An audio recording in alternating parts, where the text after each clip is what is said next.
আজকে একটা নতুন ভিডিওতে আপনাদেরকে স্বাগতম জানিয়ে ভিডিওটি শুরু করছি। আমার বিড়াল, কবুতর, খরগোশ, এই যে দেখেন এরা তিন বন্ধু।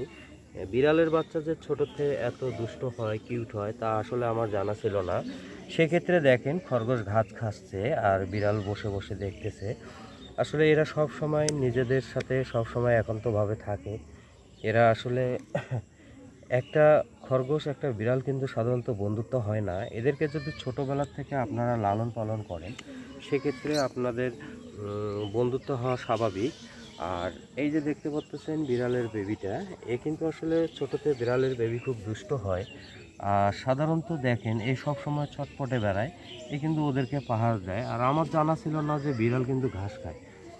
তো এইটা আমি দেখলাম, ওই যে দেখেন কীরকম করে ছটপট করতেছে। এই যে দেখেন দুই বন্ধু, এরা কিন্তু মিলে এই যে দেখেন বসে আছে।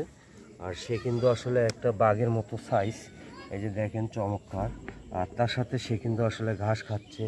বা সাধারণত খরগোশ মাঝে মাঝে এই প্রাণীগুলোকে আমরা যারা লালন পালন করে থাকি, তাদেরকে ক্ষেত্রে কিন্তু আমরা সাধারণত খাবার দেই বা পর্যাপ্ত পরিমাণ সব কিছু দেই।